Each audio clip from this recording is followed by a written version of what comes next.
Hey guys, thank you guys first and foremost for tuning in. Y'all didn't have to be watching this video, but here you are with me about to get started. So let's go. This is my story time. This is a story time about my narcissistic relationship. All right, boom. So yes, my last relationship was with one of the biggest narcissistic person and liar there is. I don't mean any disrespect. I'm just telling my story of what I've experienced with a narcissistic and a liar. All due respect to him, like as far as him moving forward with his life, I wish him the best. So this is not to bash him. This is a story about my life and what I've learned. And I hope that somebody who has been through it or is going through something similar to what I've been through in a narcissistic relationship can hear me out and understand. Take the advice if you want to help you. I want to help somebody, anybody, to do the things that I didn't do. You understand what I'm saying? So that they don't have to be hurt as much as I did hurt. You understand? So, all right, so let's get into it. So I met this guy when I was in college. When we first met, like he took my number, invited me to a house party or whatever. I went to support him because he was a DJ there. Anyway, so I looked at him like, oh, he's just a friend, whatever. I never saw it going anywhere further. Okay, long story short, he asked me out. And we was friends for like almost a year, like close to a year. So we were friends for a real long time. And when he asked me out, I was like, but do you got a girl though? Cause you know how guys be like, they want to have two girlfriends, whatever. I was like, don't lie to me. You got a girl? So he was like, no, he broke up with his girlfriend, whatever. So I'm like, all right, I'm not moving too fast. I'll think about it. I'll get back to you. So I thought about it for like a week. You know what I mean? I was really like praying on it and I thought about it and I'm like, you know what? We're really good friends. He makes me laugh. Like we're so engaged, like as far as like, studying together, going to house parties together. I didn't go to that many house parties, but like the 2 or 3 that I went to, it was with him and like, it was fun. We go out, like, you know what I mean? Like, we just used to go out to like random places and have fun, during the weekends and stuff like that. So I'm like, all right, this is somebody I could call my friend. And it's always good to start go into a relationship when you're friends with that person, like legit friends, like no friends with benefit, like just friends. You understand? So I was like, all right. So with me, there's a process for being in a committed relationship. So I was like, this is dating. Like this, I start off with dating. Like if you really like me as you date me, you commit. And so that is what he did. We dated for a while and then he commit, like, you're my only girl. I love you. I'm committed to you, all of that. So everything was good in the beginning. I was happy. I even told my close friend, like, I've never been this happy before. Like, he makes me laugh. I feel when I'm around him, I feel the love. I feel the connection, the chemistry. Like, we just blend. We just match. That's what I told my closest friend. And it's just crazy because, like, after a while, I think it was like probably like 2-3 years into the dating, like it was like 2020 where I just started to see him, like the relationship wasn't sparking enough anymore. And mind you, like every 3 to 6 months I would always ask him, like, are you happy? Are you okay? Is there anything that we need to improve on? And he would always say, no, you're not the problem. Like sometimes he would just be sad. Sometimes he wouldn't even FaceTime me like as much as he used to. Not even like a week would go by, no FaceTime. And mind you, like we usually FaceTime like 2-3 times a week. So to go from FaceTime to no FaceTime, like probably one FaceTime a month, that was something. So I always check on his mental and what he's going through or whatever. And I remember he was having problems finding a job, whatever. Anyway, long story short, I even helped him find a job. I cleaned up his resume from head to toe. Because his resume was looking like 1999, no disrespect, but like I even helped him find a job. I because I work in the field of administration and HR, where it's like I'm familiar with what kind of questions they asked. So I prepared him for an interview, like for real. I asked him interview questions and all of that stuff and how to win an interview. Anyway, long story short, he got the job. He told me that everything they asked him was everything I've asked him. So he got the job based on the correction, the way that I told him to respond. You understand, to the interview questions.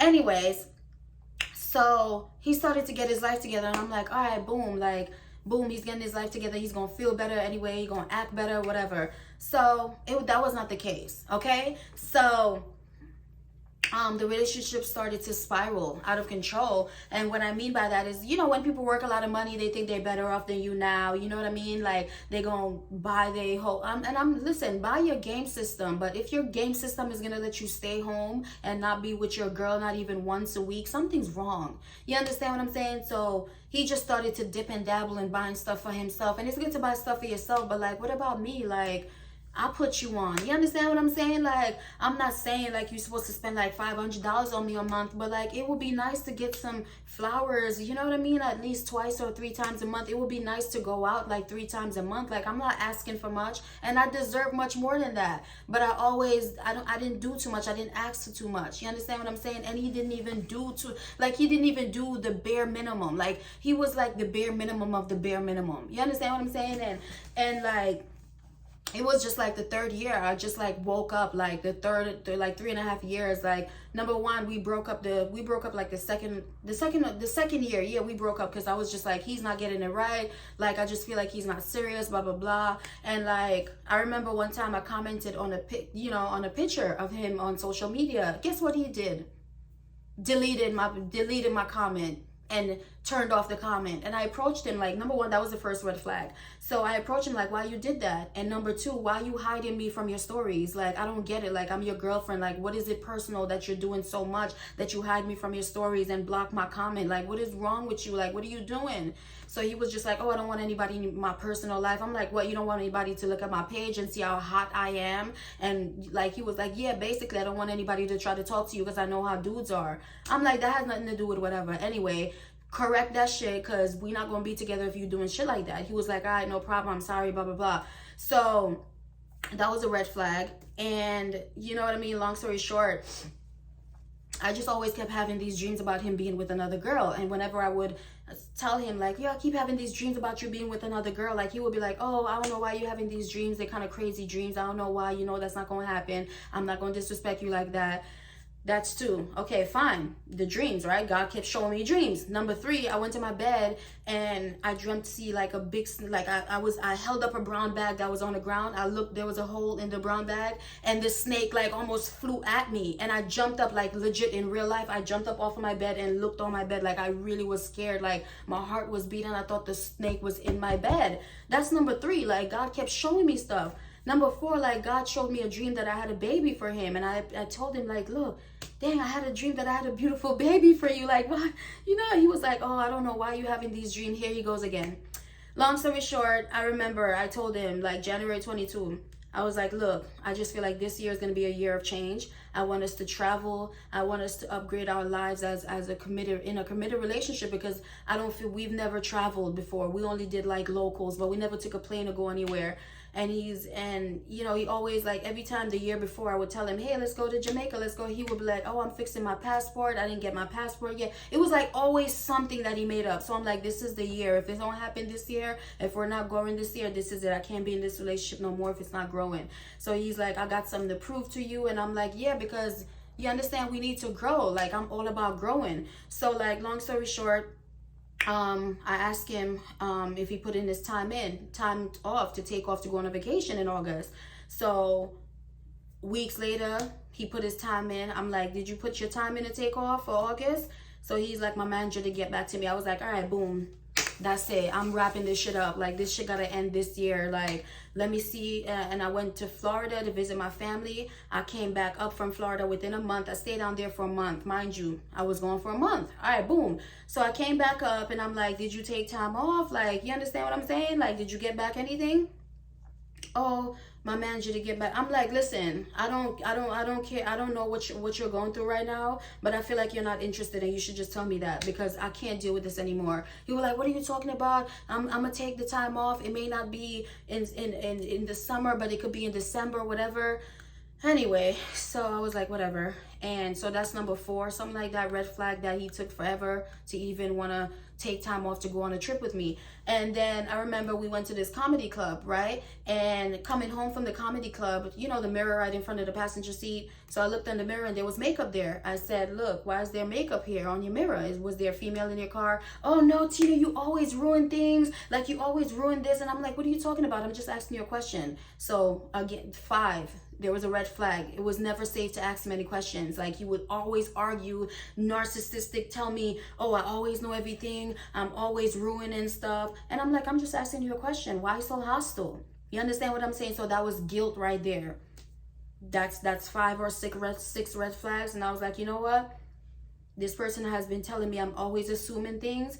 He doesn't make it feel safe to even ask him questions. He hides me, and I haven't seen this family in like 2 years now, 3 years since he last invited me to the family function. So I was like, I'm gathering all of this, and I'm like, I remember I told myself 2022 is about to be a year of change. I'm not going to continue in this relationship for 2023. All right, boom. If there are no changes, all right, boom. So I felt verbally abused and attacked, and I was just like, look, I'm not gonna argue with you.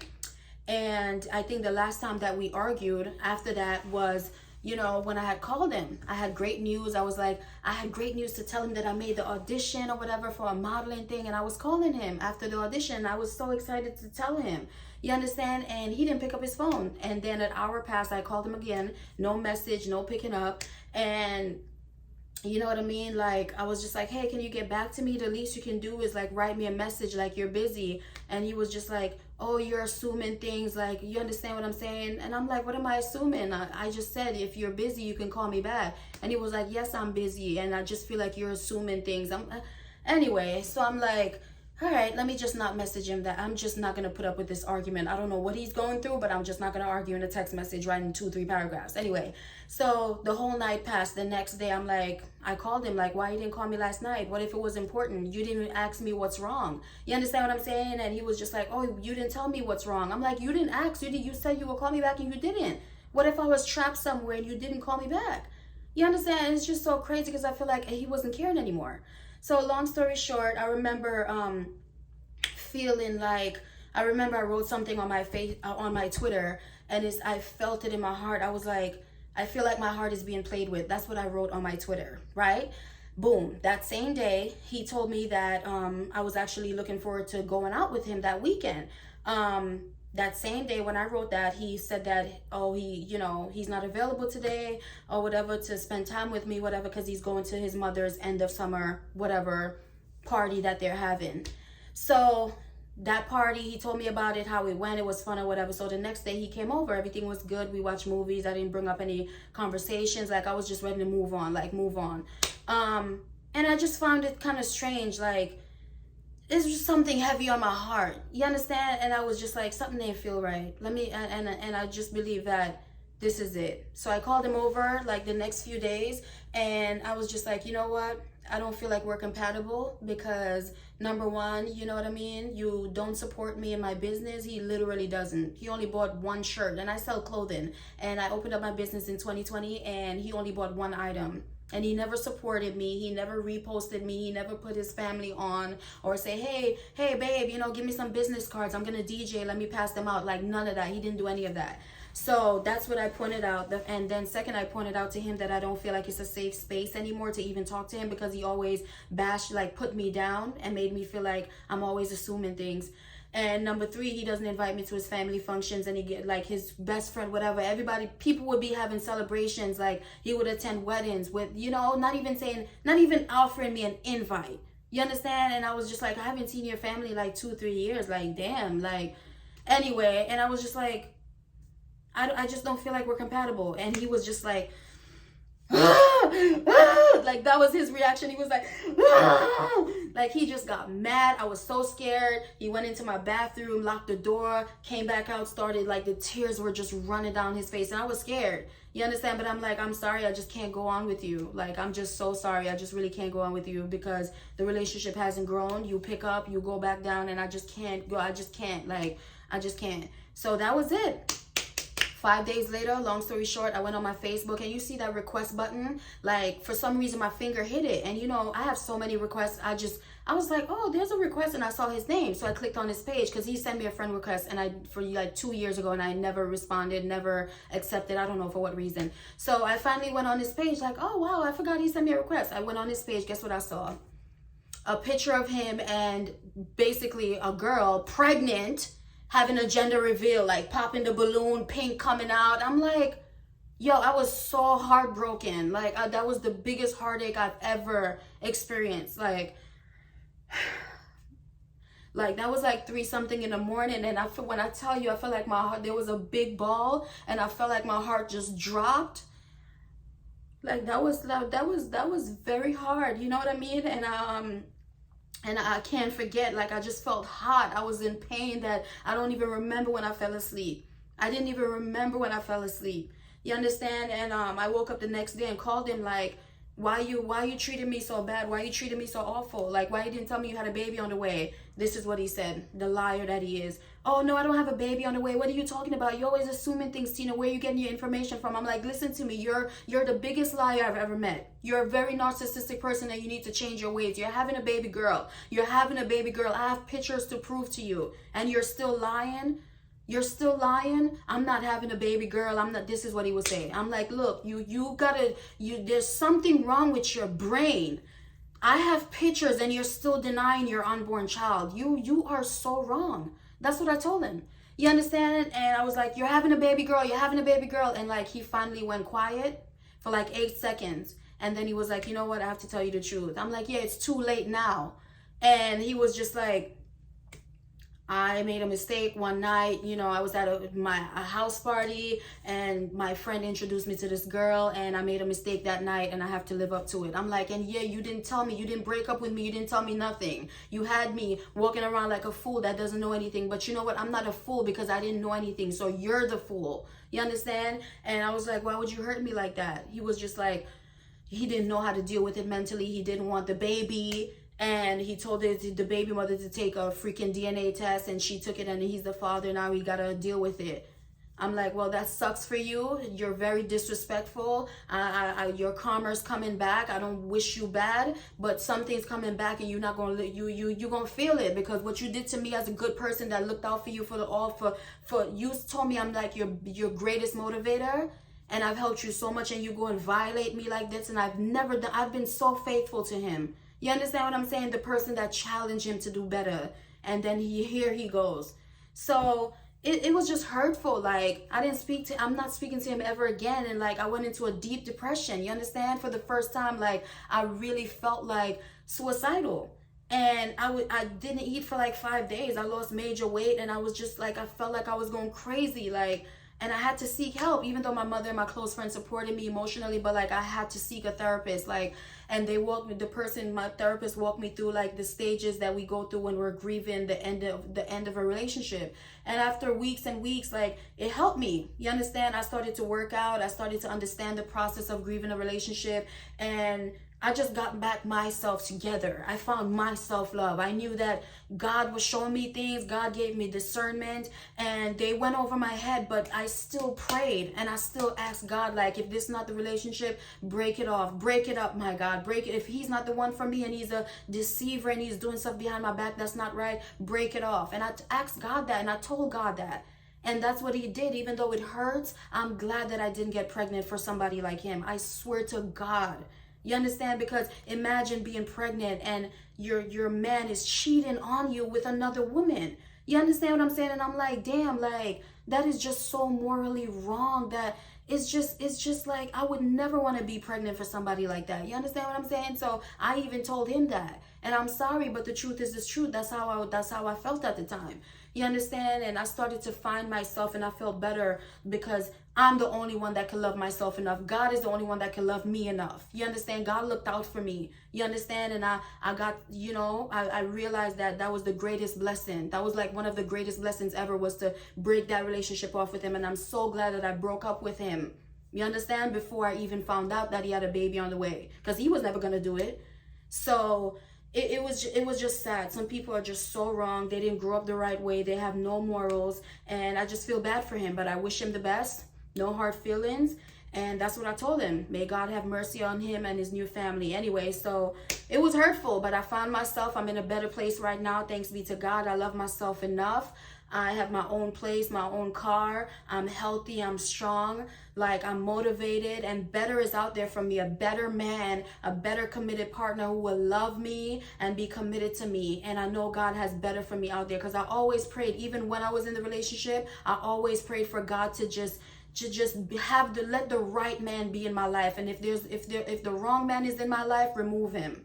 So I prayed for that. You understand? And he just wasn't the one, and I'm glad he wasn't the one. But yeah, so my advice to you guys, like anybody that's going through a narcissistic relationship, know your worth. Know that you don't deserve to be spoken to in a disrespectful way.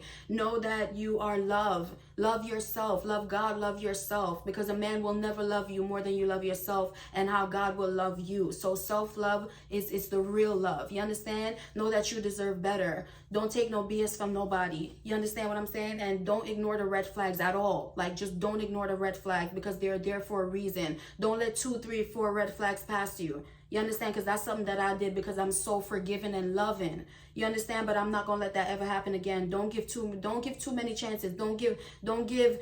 I would say first chance, that's it. Second, third chance, no. You understand? And seek therapy. If you guys are going through depression or suicidal thoughts, like, seek therapy. It will definitely help you. So that's my advice to anybody who has experienced something similar, or is going through it right now. So yeah, I'm thankful because God gave me discernment. You understand? And I'm just so glad that I listened to God. I listened to my heart. Like, this person is not the one. End it all. And that's what I did. So I'm just very happy with myself. And listen to your intuition. Listen to your gut feeling. If somebody's not right for you, you're gonna feel it. Energies don't lie. They don't lie. Don't hold on to a relationship that should have been ended. You understand? Don't hold on to a relationship where your person is not communicating with you, where they're barely there for you. They don't support you in your business or whatever. You understand what I'm saying? They always make you feel bad for asking questions. And it's crazy, because when I think about it, I was asking questions that relates to the same thing that he was doing behind my back. And he would deny them, like, Tina, you're crazy. You're always assuming stuff. And I'm like, yo, the whole time I was right. You understand what I'm saying? So, like, that was the biggest narcissistic relationship I've ever been in. And I know the signs of a narcissistic relationship. And it's not going to happen again. Period. It's not going to happen again. And I'm not dealing with anybody like that again. And I know my worth, and I deserve better. And that's why God allowed me to go through it, because I know what I want through that horrible relationship. You understand? But it's okay. All love, all peace. And I'm thankful. I'm still here. I'm healthy. I'm strong. I will meet the man of my dreams one day, the man that God has in store for me, that's for me, that's going to respect me and love me and adore me the way that I deserve, because I'm just so worthy of. I'm so worthy of. I'm so loving. I'm caring. I'm compassionate. You understand what I'm saying? Like, I know how to love. And unfortunately for some people, like my ex, he doesn't know how to love. You understand what I'm saying? And they're just in broken cycles. You understand what I'm saying? But love yourself so you know how to love others. Pour into yourself so you know how to pour into others. So that's my advice. And yeah, I hope that this video helps someone out there. And that was my story time. So thank you guys for tuning in.